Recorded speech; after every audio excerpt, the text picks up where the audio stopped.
Shalom. Shalom and welcome. Welcome to the 47th installment of The Inward Man. My name is Symmanayah, and I must confess, my brothers and sisters, this segment was one that I have wrestled with and struggled with in terms of timing. If it proved that my timing is late, I ask your forgiveness. If my timing is correct, may the Spirit of Yahusha be praised. May the Spirit of our Almighty Father be magnified. Again, my name is Symmanayah, and this is the 47th installment. I have entitled this The Scroll in the Ring of Fire, Open to Close. It is not a subject that is new to me presenting to those who have followed me over the past.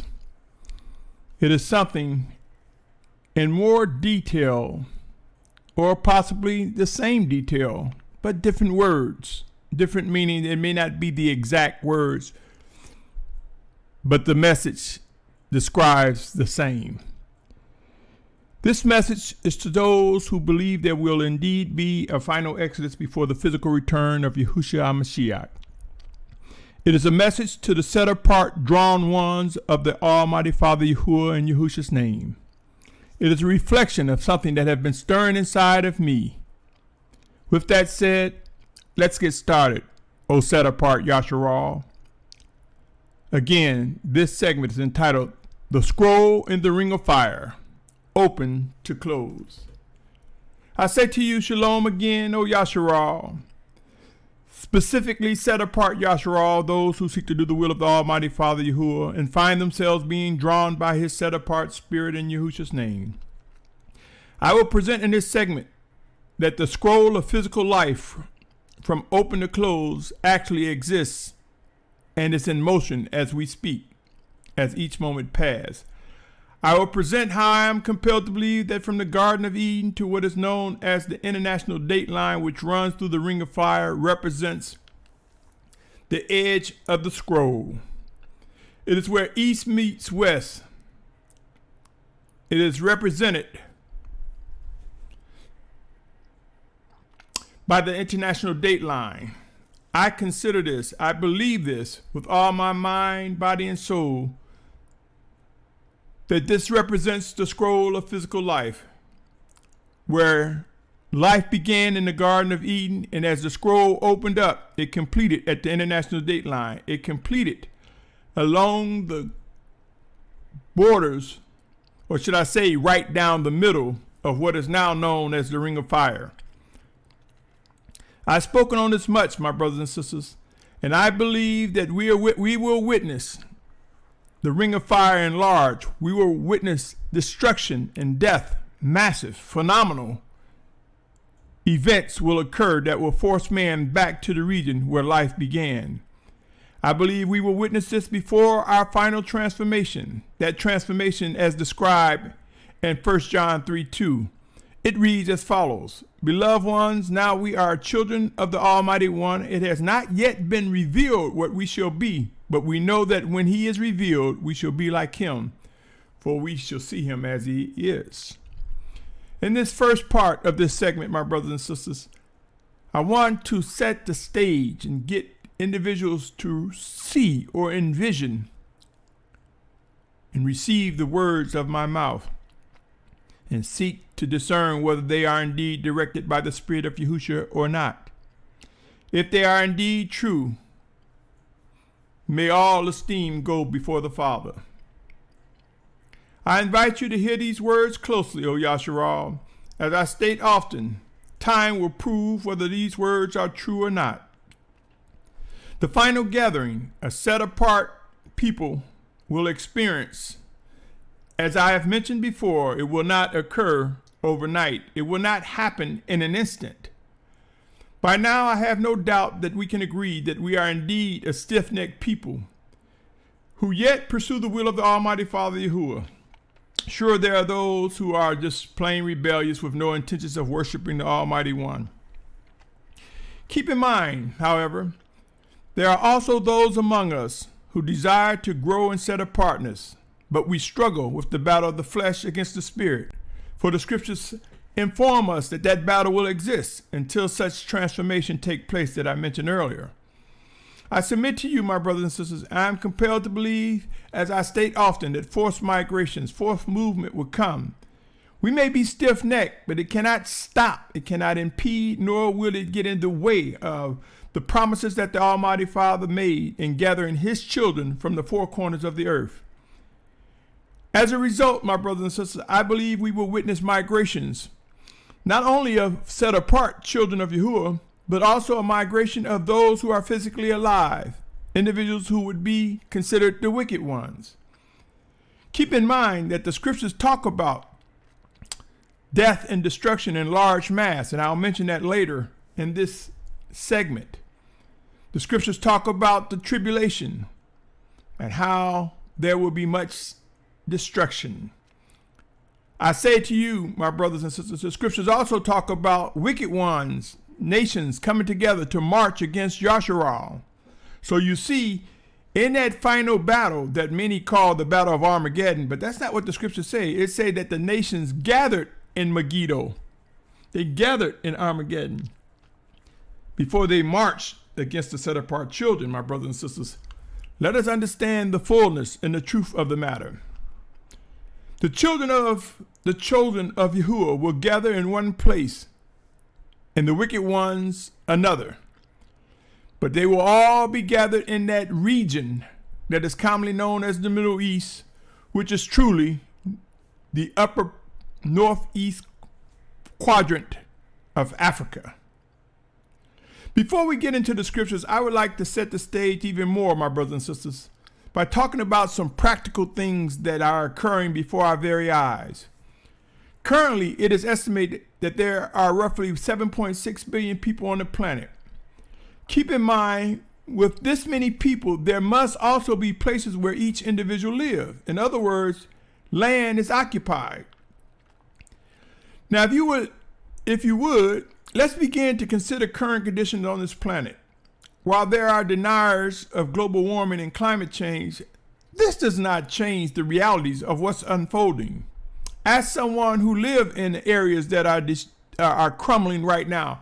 Ask someone who have family who have been forcibly moved due to climate change and global warming. Look around, my brothers and sisters. If we step outside our small sphere, our small circle of awareness, there is much that is occurring. The earth is on fire. If you doubt these words, search. Use whatever search engine you will. Search out wildfires and see what is occurring. Also keep in mind, as our population have grown, in our vanity, we have produced much waste. Yes, garbage, trash. Our trash has been discarded in the lands and in the seas. Our waterways, our oceans have been polluted with things that cannot be readily recycled, or just out of negligence, we refuse to recycle. There are many items that are difficult to recycle, and over time that waste is piling up and has piled up, destroying much of our planet. Now I invite you, my brothers and sisters, to consider the places where anyone would live. I consider this, if it's a place that is livable, I call these places habitable. And where there is destruction, where there is pollution, where there is radioactive contamination, I call these areas uninhabitable. With the previous words stated, I invite you to do the following. Consider this, my brothers and sisters, and walk with me. Consider a map of the world or a globe. I want you to take a map or look at a map or envision a map, and let's visit some areas on this planet. And as we visit these areas, I invite you to place an X on each location that you agree is uninhabitable or becoming vastly uninhabitable or will soon become uninhabitable. What I mean by uninhabitable, it is not attractive, nor is it a desirable place to live. Let's get started. Number one, with regards to radioactive contamination or radiation contamination, consider the following footprints as uninhabitable places to live. There are parts of Russia, parts of Eastern Europe that have experienced fallout from Chernobyl, which was a radioactive disaster that occurred many years ago. Use your search engine and search out Russia and the fallout of Chernobyl. Chernobyl. Once you do that, if you believe that this area is an area that could possibly be uninhabitable or growing to be uninhabitable, place an X on that. Sure, there are people living in Russia right now, and there are people living around Chernobyl to some degree. But ask yourselves, if the world was facing much destruction, would you want to be anywhere near this area? Now, look at Japan. Japan is still reeling from the fallout from Fukushima. And Japan is really like a large island. Or you could say a few islands, but the main body is like a gigantic island. Could it house the world population that's left upon ultimate destruction? I think not. So as for me, I think if you put an X on Japan, you would see that it has no future in the final days before the physical return of Yahusha Mashyach. Google these, my brothers and sisters, and if you agree, place an X on these two areas, Russia and Japan. Now let's consider pollution. There should not be any surprises with regards to an overly populated area like China and India having some of the worst polluted areas on the planet. There are many stories about South America, though these stories may use the term Latin America. Examine and search these out, and you will see pollution is getting out of hand, my brothers and sisters. If you were to begin to place an X on each of the areas that I referenced as it relates to pollution, you may agree that the future of China's physical, geological landmass is in dire straits. And if pollution continues to be as it is, air pollution and land and the rivers continue to be polluted, it would not be somewhere that's attractive to live. Also, research India, Latin America, and the United States is not exempt, for it is just as guilty with pollution.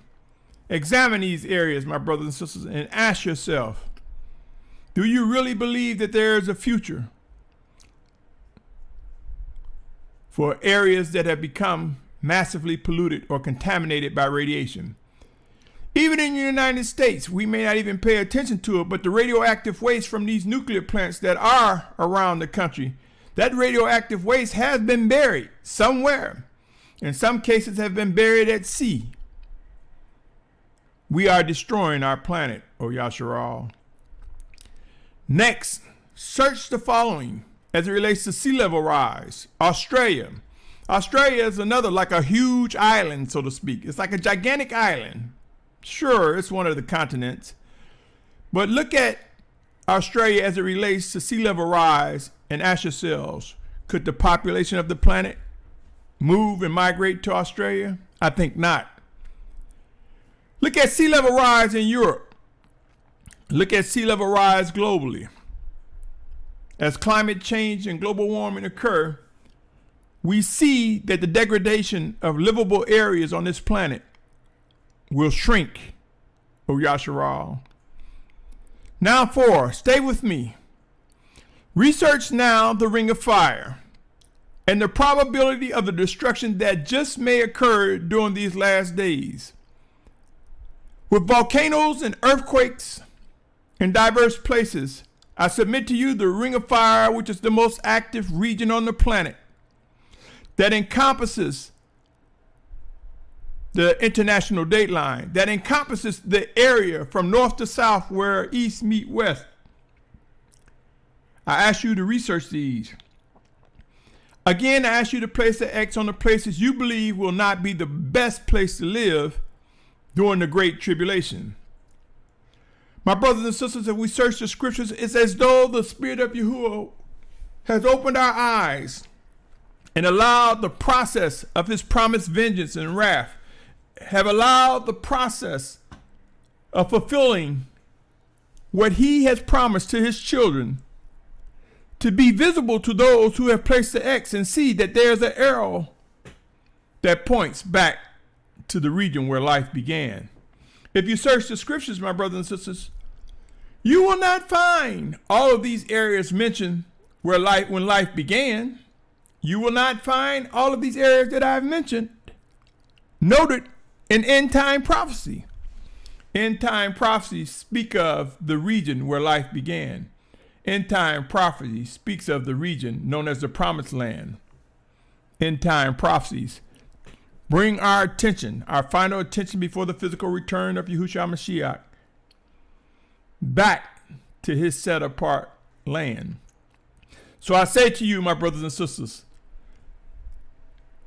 as we see when life began, population started increasing as man began to be more fruitful and multiply. We spread from the Garden of Eden. We spread and grown, and population grown till we reached to west met east, or east met west. It was like an opening scroll.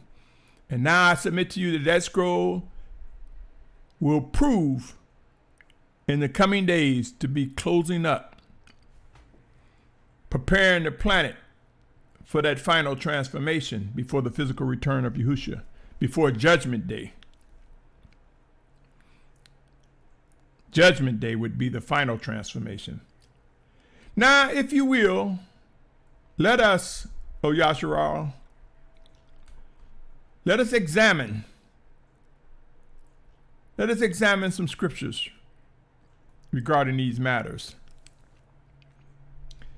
Genesis chapter 2, verse 8 reads, and I'm going to read chapter 2, verses 8 through 15. It reads, and Yahuah the Almighty One planted a garden in Eden to the east, and there he put the man whom he had formed. And out of the ground Yahuah the Almighty One made every tree grow that is pleasant to the sight and good for food, with the tree of life in the midst of the garden, and the tree of knowledge of good and evil. And a river went out of Eden to water the garden, and from there it divided and became 4 riverheads. The name of the first is Pishon, and it is the one surrounding the entire land of Havilah, where there is gold. And the gold of that land is good. Bdellium is there, and Shoham stone. And the name of the second river is Gihon, and it is the one surrounding the entire land of Cush. And the name of the third river is Hiddekel. It is the one which goes towards the east of Ashur. And the fourth river is Euphrates.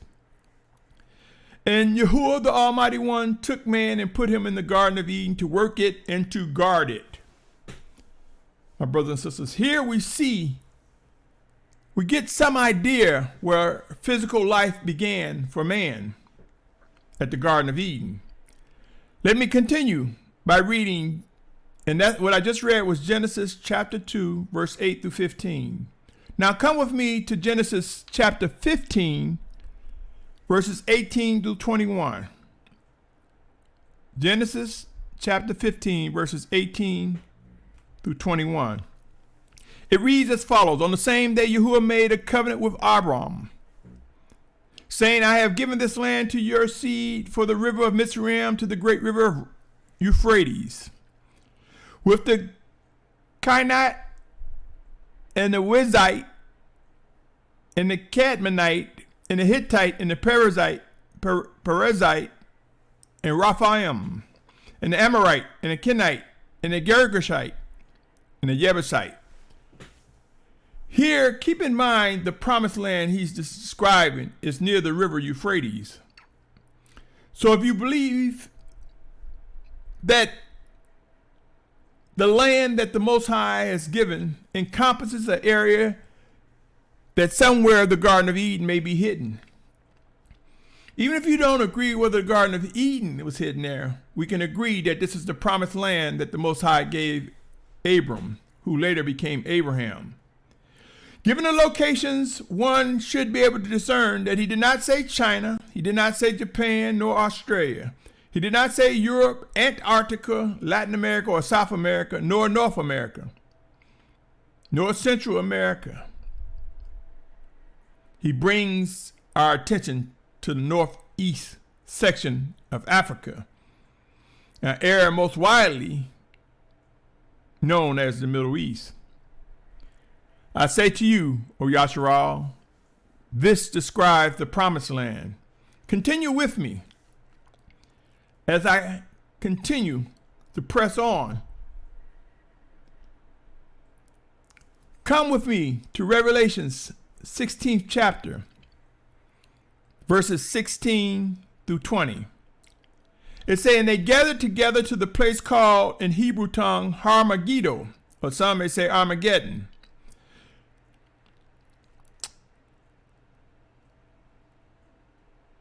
17th verse through the 20th. It goes on to say, and the seventh messenger poured out his bowl into the air, and a loud voice came out of the dwelling place of the heaven from the throne, saying, it is done. And there came to be noises and thunders and lightnings, and there came to be a great earthquake. Such a mighty and great earthquake had not came to be since men were on the earth. And the great city became divided into three parts, and the cities of nations fell. And the great Babel was remembered before the Almighty One, to give her cup of the wine of the fierceness of his wrath. And every island fled away, and the mountains were not found. Does this not describe destruction, my brothers and sisters? Great destruction. And in destruction, does this not describe that many will die? Come with me to the 21st chapter of Revelation, where it says, I saw a renewed, 21:1-3. He said, I saw a renewed heaven and a renewed earth, for the former heaven and the former earth have passed away, and the sea is no more. And I, Yohanan, or John, saw the set-apart city, renewed Jerusalem, coming down out of the heaven from the Almighty One, prepared as a bride adorned for her husband. And I heard a loud voice from the heaven saying, see, the booth of the Almighty One is with men, and he shall dwell with them, and they shall be his people, and the Almighty One himself shall be with them and be their Almighty One. My brothers, as I prayed, as I communed with the Spirit of Yahusha over the years, I believe without a doubt that he has shared with me how the earth will melt with fire, how the earth will be destroyed from the surface pretty much close to the core. When I say close to the core, I believe, my brothers and sisters, that he proved to me that the words he gave me was true by giving me eyes to see how, as you go deeper into the earth's planet, there is molten rock, molten lava.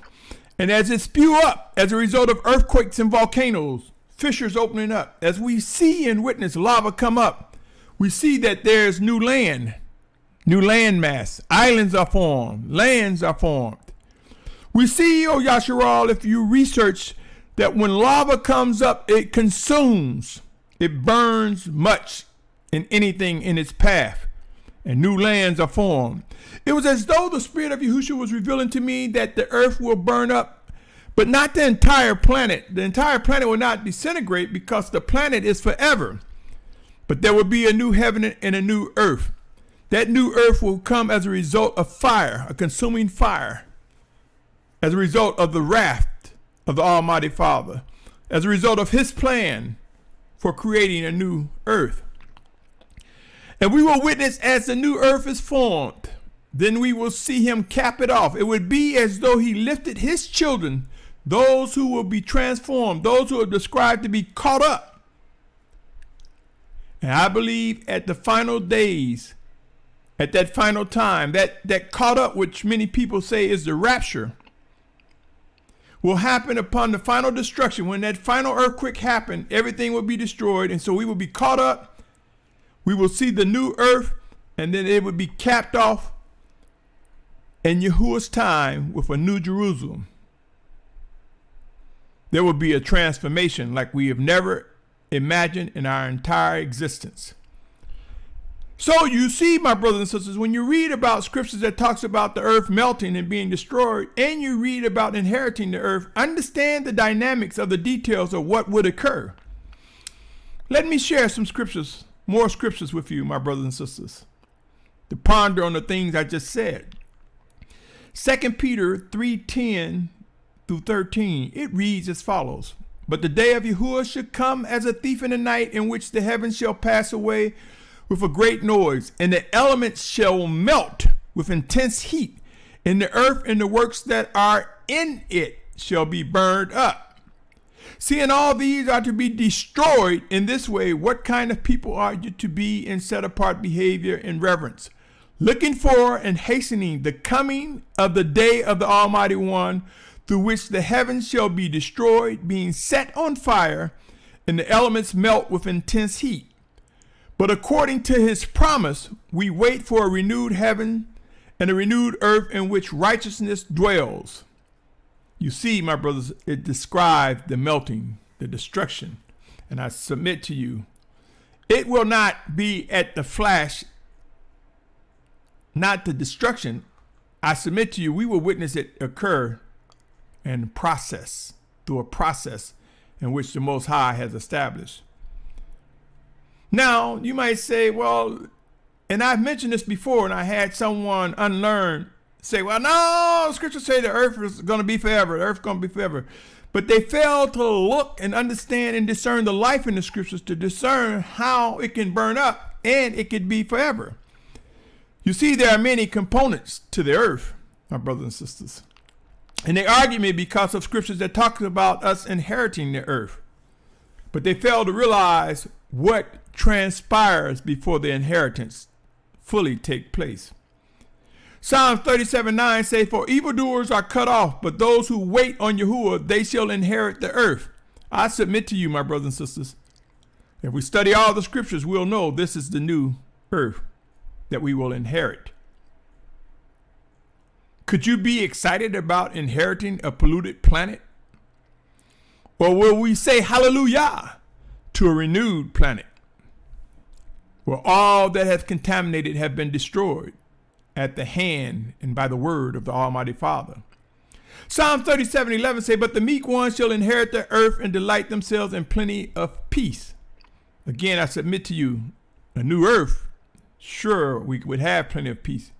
If it was an earth that we inherited that was still contaminated and not cleaned up and not renewed, could there be peace while we're trying to clean it up?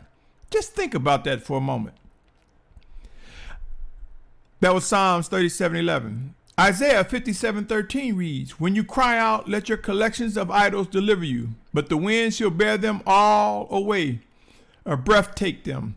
But he who takes refuge in me shall inherit the land and possess my set apart mountain.